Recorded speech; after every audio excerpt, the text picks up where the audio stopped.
Bismillahirrahmanirrahim. Assalamualaikum warahmatullahi wabarakatuh. Waalaikumsalam warahmatullahi Alhamdulillah, Sobat Muslim, ini kita kembali bisa ketemu ya di Bincang Peduli bersama Forum Sinergi Muslim. Kita masih melanjutkan sesi sebelumnya tentang bagaimana kita umat Islam bisa memenangkan Ghazwul Fikri atau perang pemikiran ya. Masih bersama narasumber yang kita hadirkan di sesi pertama, ada Ustadz Ahmad Sastra, ada Ustadz Irfan, ada Ustadz Ray Iskandar. Nah, Ustadz Sastra dulu ya, kita ingin berbincang dengan beliau karena tamu spesial kita hari ini.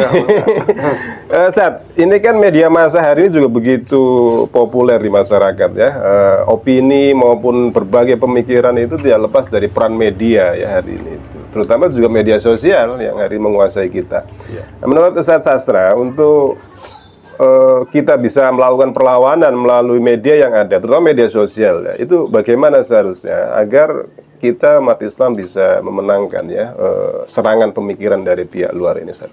Ya, sebelum saya menjawab itu ya, bahwa serangan pemikiran ini justru sekarang ini menggunakan alat gitu. Nah, alat itu namanya media sosial atau sosial media atau media lah ya. Jadi ada medianya. Karena sekarang itu zamannya zaman sains dan teknologi, maka yang digunakan juga sains dan teknologi itu untuk memperlancar gitu. Jadi jangan kaget kalau kemudian media ini justru sekarang ini menjadi media yang sangat efektif untuk melakukan serangan pemikiran ini gitu. Nah, lebih naif lagi bahwa naif dari sisi umat Islam bahwa teknologi itu milik mereka. Ini kan persoalan lagi nih. Sudahlah mereka ingin menggunakan media, udah gitu media milik mereka lagi.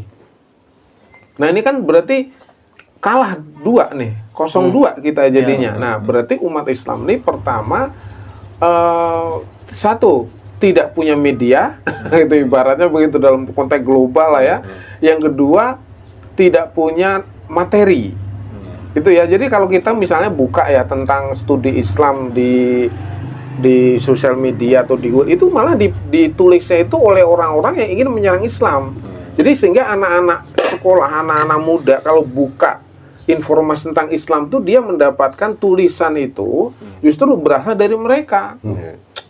Ini kan parah banget jadinya kan kondisinya kan. Nah, karena itu berapa banyak sih kita itu buat satu status atau tulisan kemudian di ban itu berapa kali? Saya udah nggak kehitung. Punya saya itu kan banyak banget dilarang karena tidak memenuhi standar komunitas. Tapi ketika bicara soal hiburan, bicara soal pornografi, kenapa kok aman? Nah, ternyata standar komunitas itu adalah standar komunitas ala Barat itu, di mana dia kemudian melakukan satu serangan pemikiran untuk memasukkan pemikiran peradaban budaya itu kepada umat Islam. Nah, pertama tentu kalau kita bicara bagaimana seharusnya ya, pertama umat Islam itu harus punya media sendiri. Itu yang pertama. Kan sebenarnya dengan memanfaatkan teknologi hari ini kan sebenarnya umat Islam tuh bisa ya membuat media sendiri atau memanfaatkan media yang ada dengan semua resiko yang ada. Nah, yang kedua memang kalau kita bicaranya itu bahwa media itu milik mereka, kemudian kita tuh sering diganggu ketika kita melakukan satu serangan balik gitu ya. Emang di situ ada diksi-diksi yang harus kita atur sih sebenarnya, di mana diksi itu masih diperbolehkan gitu ya. Itu perlu misalnya huruf S itu diganti 5 gitu ya. Jadi nanti nggak terdeteksi gitu. Nggak terdeteksi gitu ya. Itu kan sudah banyak kita lakukan juga gitu ya. Jadi memang umat Islam tuh harus melek teknologi, yang pasti itu harus melek teknologi, tetapi kemudian menggunakan teknologi ini untuk penetrasi dakwah yang masif. Itu kalau bahasa Barat itu melakukan satu propaganda, di mana apapun yang kemudian mereka apa istilahnya ya, mereka tampilkan melalui media massa itu, kita harus peka bahwa Jadi kita peka tuh begini. Jadi sekarang ini kan banyak banget yang namanya konten-konten itu ya. Itu kalau sehari nih, Satraya, kalau kita mau ini ya, sehari itu bisa 100 kali loh kita nulis loh. Betul. Sebenarnya begitu melimpah kan, dan melimpah itu kan hampir 99,9% itu menyimpang dari Islam. Betul. Berarti artinya kita itu harus meningkatkan lagi level dakwah Literasi kita kita, itu melalui literasi ini Betul. gitu. Kalau mereka pakai film ya kita pakai film, kalau mereka tulisan ya kita tulisan, kalau mereka tuh ada dialog ya kita dialog seperti ini, perdebatan ya kita debat. Semua kita lakukan persis seperti mereka lakukan, tapi kita pakai perspektif Islam, dia perspektif Barat kan gitu ya. Maka umat Islam pertama melek literasi ya, yang kedua kemudian memberikan counter dengan kemampuan masing-masing yang lebih kreatif, lebih mendalam, lebih mendasar gitu. Dan anak-anak sekarang itu kan sebenarnya punya kemampuan kreativitas, punya kemampuan berbasis sains. Hanya kontennya ini apa? Nah ini kontennya ini yang harus kita berikan kepada mereka. Kita siapkan anak-anak muda masyarakat ini untuk punya konten yang ideologis, kemudian masuk ke sosial media, masuk lewat teknologi ini, dan melakukan satu perimbangan, bahkan juga masif secara masif gitu. Itu yang harus kita lakukan. Iya, hanya begini, saat kalau anak-anak kita ya, itu kan anak-anak generasi Z ya, yang memang secara bahasa, secara kebiasaan sepertinya agak jauh berbeda dengan kita ya. Nah ini bagaimana kita melakukan pendekatan ya kepada mereka agar mereka ikut bersama kita melakukan perlawanan terhadap serangan pemikiran ini, Ustaz? Ya memang nggak mudah ya. Jadi jadi anak muda itu memang idealnya didekati anak muda lagi sih ya. Anak muda dekati anak muda lagi. Kalau kita nih seusia begini kan kita punya anak muda. Anak kita itu sekarang muda. Nggak mungkin dong anak kita lebih tua dibanding kita. Gitu. Jadi ya mulai dari keluarga kita ini. Jadi kita siapkan anak-anak yang terdekat kita ini gitu ya. Terus anak-anak sahabat-sahabat kita yang terdekat itu ya. Itu kemudian dijadikan sebagai tentara-tentara Allah juga tentang Ghazul Fikr ini, karena anak kita ini kan di dalam istilahnya kekuasaan kita lah gitu ya, bukan hegemoni kita, kekuasaan kita kan gitu kan. Nah jadi kita harus menyiapkan kader-kader intinya. Kita persiapkan dulu kader-kader yang muda, terus yang muda inilah yang kemudian berperan, karena sosial media ini kan dipegang oleh anak-anak muda juga ya. Generasi Z. Jadi generasi Z ya oleh generasi Z lagi.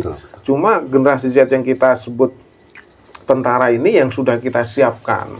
Melalui apa? Banyak. Kalau melalui apa tuh banyak. Melalui seminar, melalui diskusi, melalui kontak-kontak gitu ya. Banyaklah ya. Sebenarnya banyak melalui training motivasi misalnya gitu ya. Jadi yang namanya uslub itu kan ada ratusan ya. Untuk mengumpulkan pemuda, yang pemuda itu akan kita siapkan untuk menjadi kader-kader handal, karena memang hidup sekarang ini hidup di dunia teknologi gitu. Jadi itu intinya. Siapkan kader yang muda-muda, kita berikan satu pemahaman yang mendasar, terus kemudian mereka terjun di dalam peperangan ini dengan pendekatan yang lebih kreatif, lebih progresif, lebih lebih bisa diterima kalangan muda lah, kira-kira gitulah. Iya. Susah ngomongnya kalau kita tuh orang tua. Iya, karena kita udah tua. Karena kita orang tua. Susah. Baik. Pernah muda. Ya, Kita pernah muda. Kita pernah muda, tapi zamannya beda dengan zaman sekarang. Dulu media sosial tidak semarak sekarang ya. Nah ini ke Ustaz Irfan, bagaimanapun kan kita juga melihat dan mengakui bahwa di tengah umat Islam sekian banyak perbedaan yang terjadi ya, dan itu kadang juga menjadi celah masuknya serangan pemikiran tadi dari orang-orang kafir gitu ya. Berarti kan kita harus ada bagaimana strateginya menyatukan umat ya. Orang dari sisi pemikiran kita dengan Nyail mungkin berbeda gitu ya. Dari sisi action itu juga mungkin berbeda. Ini bagaimana kita meminimalisir lah paling tidak perbedaan-perbedaan itu, sehingga tidak kemudian semakin membuat celah serangan pemikiran kafir itu semakin besar terhadap umat Islam. Ya, kita yang tadi disebut berbeda-beda atau apa sebutannya berkelompok-kelompok dengan berbagai pemahaman yang ada pada tubuh kaum muslimin, itu juga sebenarnya fakta serangan juga. Fakta serangan dari barat itu bagaimana memecah belah kaum muslimin. Maka kemudian harus diberikan penyadaran juga, jati diri kaum muslimin itu adalah ummatan wahidah. Kita ini tidak berbeda-beda. Walaupun ada beda pandangan, tapi sejatinya tetap kaum muslimin itu utuh satu umat. Sehingga perbedaan tadi itu hanya khazanah, tetap semua perbedaan itu harus diramu menjadi sebuah kekuatan dari kaum muslimin, bahwa mereka adalah umat yang satu. Nah, sehingga satu dengan yang lain itu tidak saling melemahkan, tapi satu dengan yang lain itu menjadi semacam puzzle-puzzle ya. Puzzle-puzzle yang saling menguatkan. Misalkan kita bangun sebuah bangunan rumah kayak ini, ada unsur pasirnya, ada unsur batanya, ada unsur semennya kan.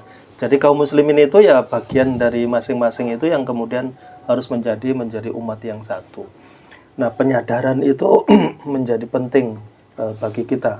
Kita tetap sadarkan kita ini lagi diserang, kemudian kita sadarkan jati diri kaum muslimin, dan dengan kesadaran itu kita akan menjadi sebuah kekuatan yang dahsyat.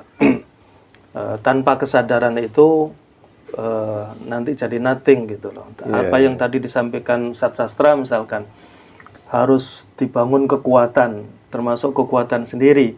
Nah, kekuatan itu tidak akan bisa terwujud kalau memang belum ada kesadaran. Nah, saya tambahkan sedikit ya, bagi kita, bagi kaum muslimin, kalau toh sekarang itu yang melakukan penyadaran belum banyak, saya pikir kita harus kembali kepada sejarah atau sirah Rasul dan para sahabat ya. Awalnya kaum muslimin juga nggak banyak. Kita lihat peperangan fisiknya saja ya. Perang pertama, perang Badar itu, kaum muslimin kan hanya 300 orang, sementara orang kafir itu 1000 orang. Dengan peralatan juga tidak sebanding lah kan. Orang kafir itu kan kekuatan kuda untanya lebih banyak, persenjataannya juga lebih lengkap.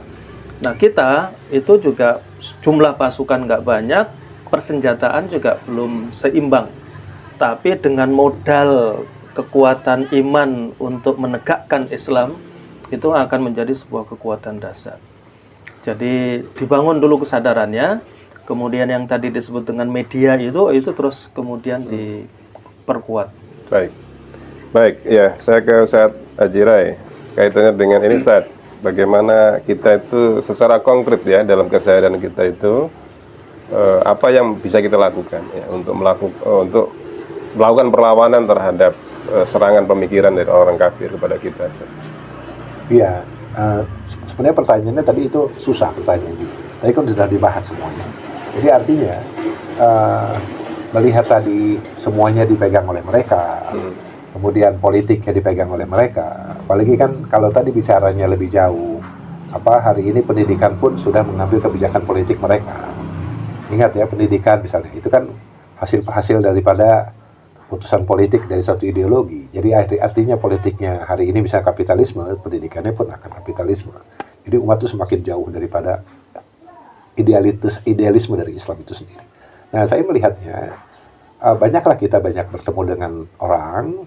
Kalau misalnya tokoh itu kita datangi, kemudian dia punya anak tadi misalnya, kemudian anak itu disadarkan bagaimana si tokoh itu punya komunitasnya, punya gerbong dan seterusnya, dia diberikan penjelasan. Jadi pertama dimunculkan kesadarannya, sehingga kesadaran itu menjadi opini umum di tengah masyarakat. Nah, setelah opini umum itu dipahami, sehingga akan menjadi kuliah dia. Persoalan utama umat itu apa? Dan saya pikir pemetaan itu, target-target itu menjadi penting. Sehingga menjadi tahu, ini persoalan kita ada di sini. Terlepas tadi memang sunatullah ya, bahwa perbedaan itu di tengah-tengah mereka itu bukan satu perbedaan yang memang prinsipil seharusnya. Harus menjadi kekuatan buat kita bergerak lebih jauh. Saya pikir itu. Ya, baik. Ustadz Sastra, strategi apa yang mesti umat Islam lakukan ya untuk bisa, satu, melawan serangan pemikiran tadi, kedua juga tetap bisa mempertahankan identitas keislaman ya Ustadz? Ya, pertama pastinya memahami masalah, yang kedua tahu solusi gitu. Jadi memahami masalah ini sama sekali tidak gampang karena Ghazul Fikr itu memang sangat halus dan dia berupa namanya istilahnya itu berupa epistemologi gitu ya. Jadi ini menjadi sangat sulit untuk kita deteksi.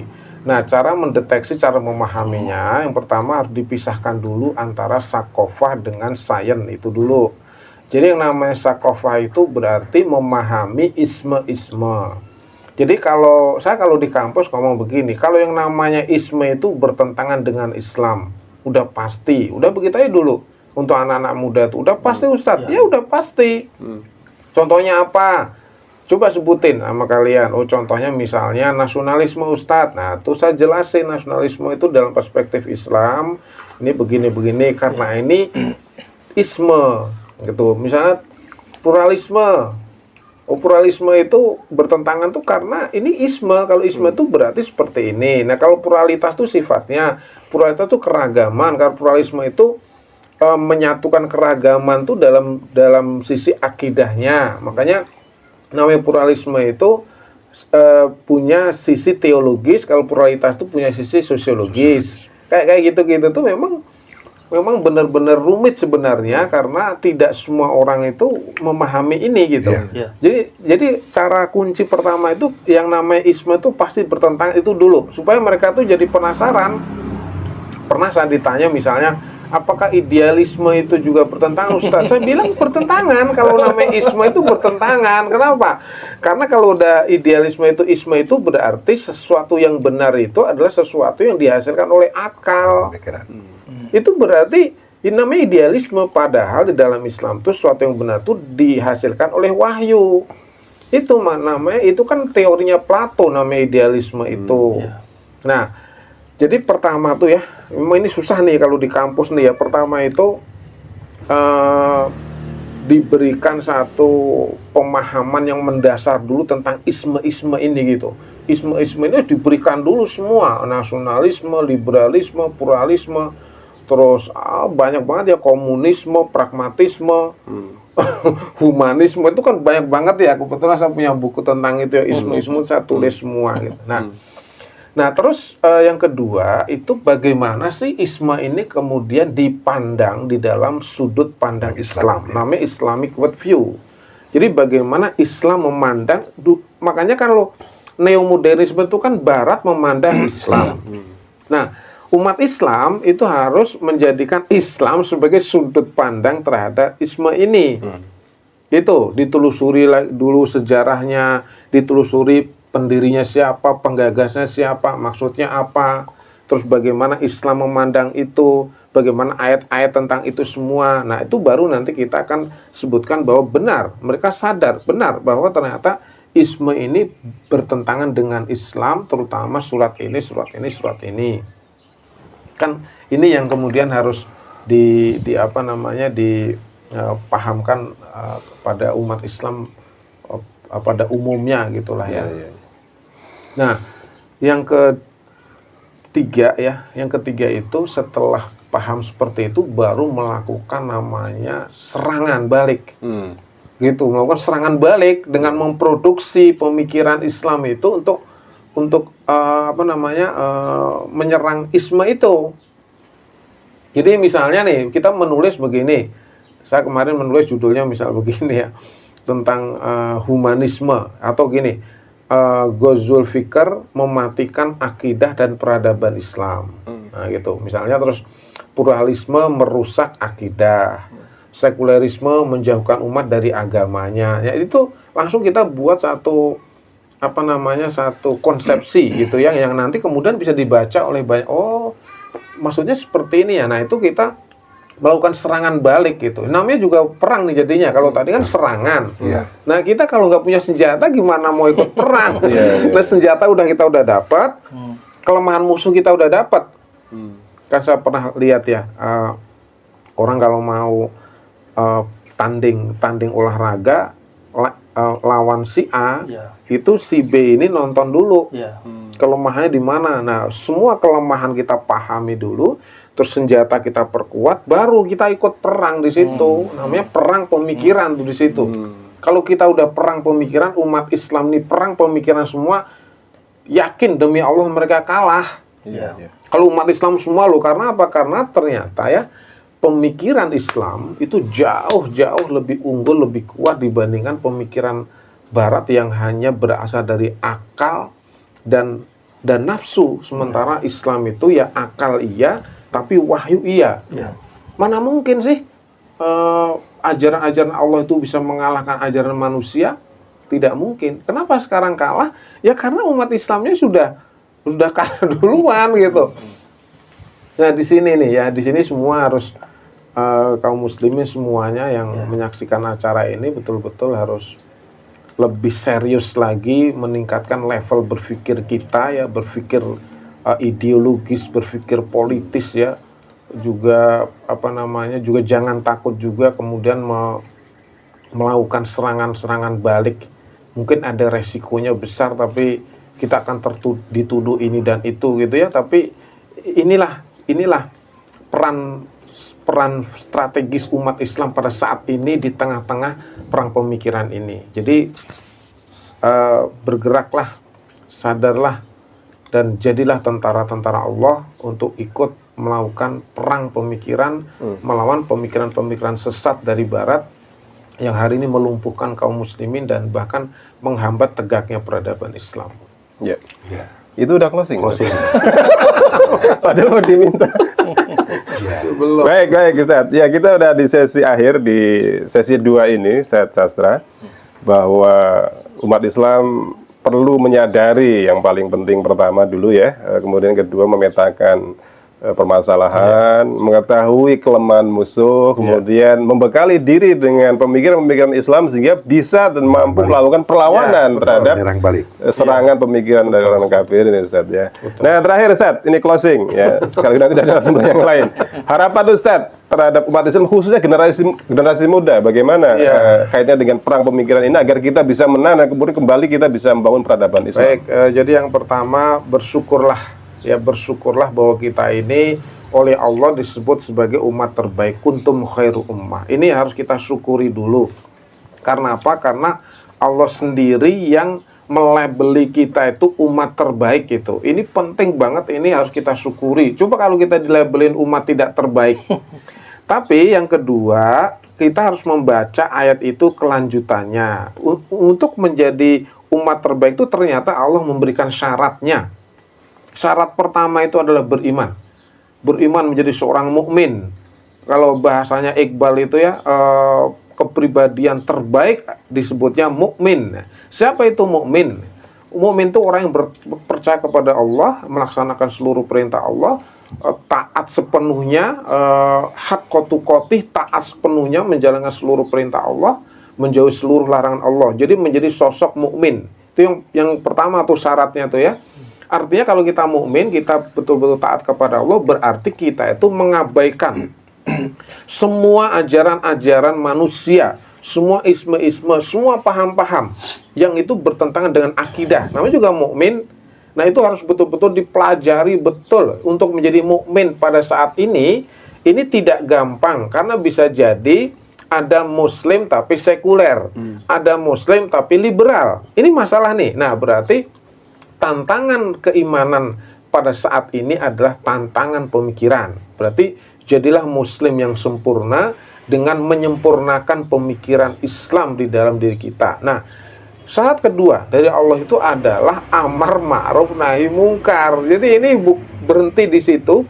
Enggak, ternyata setelah kita tuh menjadi mukmin sejati, punya pola fikir dan pola sikap yang islami, maka ada tugas kedua, syarat kedua, yaitu melakukan satu gerakan dakwah, amar ma'ruf nahi mungkar. Amar ma'ruf itu menyampaikan kebenaran Islam kepada umat Islam, nahi mungkar itu melakukan satu serangan balik terhadap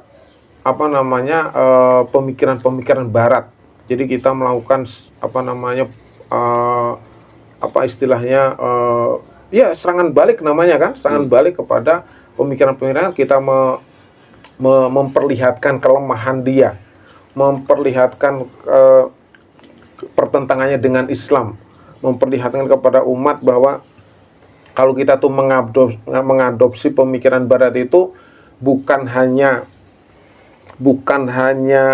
akan merugikan, tetapi juga akan melumpuhkan Islam. Tapi lebih dari itu juga kita tuh bahkan bisa kafir malah, bisa murtad malah, bisa ateis malah. Kalau sudah terkena virus gitu ya. Nah ini ayat ini tentu di surat Ali Imran 110 ya, ada juga 104 itu ya. Ini ayat ini betul-betul harus kita pahami dengan sangat baik dan ikuti dua syarat yang diberikan oleh Allah, yaitu beriman dan dakwah. Maka di titik itulah kalau umat Islam sudah menyadari ini semua, baru kita akan menjadi sebagai umat terbaik. Nah ketika umat terbaik ini muncul, maka lahirlah yang disebut dengan peradaban Islam di bawah naungan daulah Islam itu, sebagaimana dulu juga pernah terjadi di zaman Nabi dan dilanjutkan para khalifah-khalifah berikutnya. Ini pesan dan tentu pesan dari saya, kami kepada seluruh umat Islam. Jadilah, buktikan, layakkan diri kita sebagai umat terbaik sebagaimana Allah sampaikan, dengan cara memperkuat iman dan memahami seluruh problem pemikiran. Yang kedua, melakukan dakwah pemikiran juga kepada umat dan melakukan perlawanan pemikiran kepada Barat. Demikian dari saya. Baik, ya, terima kasih Ustaz Sastra. Silakan Ustaz Irfan, harapannya pada para generasi muda terutama bagaimana nih? Ya, menegaskan kembali saja. Pertama, sadari dan pahami bahwa kita ini lagi diserang oleh pemikiran Barat. Kemudian kenali atau juga sadari tentang potensi keunggulan Islam. Sadari juga bahwa Barat itu seolah-olah fata morgana ya, kelihatan unggul, tapi sebenarnya kelemahannya banyak sekali. Sehingga itu yang akan menjadikan peluru-peluru bagi pejuang kaum muslimin untuk menyerang balik tentang peradaban Barat. Tetap yang unggul adalah peradaban Islam, karena itu mulia dari Allah yang sangat mulia, dan kita juga akan menuju kepada kemuliaan. Jadi terus pupuk semangat untuk berjuang menegakkan Islam. Baik, terima kasih Ustaz Irfan. Ustaz Rai, terakhir, silakan Ustaz. Ya, hanya menyambung saja. Sebenarnya sederhana ya, saat kita menolong agama Allah, Allah akan menolong kita. Jadi hari ini Allah ingin menunjukkan kepada kita siapa yang ingin menolong agama Allah, Allah akan tolong. Hari ini serangan Barat kepada kita, ideologi, kemudian peradaban Barat kepada kita sudah di depan mata. Allah punya solusi untuk itu, untuk menyerang balik. Nah, untuk itulah kita hari ini sedang menolong agama Allah. Saya menyeru kepada adik-adik saya, generasi muda, tolonglah agama Allah. Allah akan menolong kita. Itu Ustaz. Baik. Terima kasih Ustaz Sastra, Ustaz Irfan, Ustaz Rai, dan Sobat Muslim. Alhamdulillah kita sudah menyelesaikan bincang peduli pada sesi ini mengenai bagaimana umat Islam bisa memenangkan ghazwul fikri atau perang pemikiran ya. Tentu tidak bisa kita itu melawan pemikiran-pemikiran kufur kalau kita sendiri belum memiliki bekal ya, atau belum memiliki senjata tadi Pak. Senjata pemikiran ya, apa itu pemikiran Islam tentunya, agar apa? Kita bisa menangkan pertarungan ini dengan berbagai sarana dan media yang ada hari ini ya. Kita harus optimalkan betul berbagai media yang ada untuk terus kita melakukan perlawanan terhadap berbagai pemikiran kufur yang hari ini menguasai kita. Barangkali demikian, sampai ketemu lagi di sesi berikutnya. Assalamualaikum warahmatullahi wabarakatuh.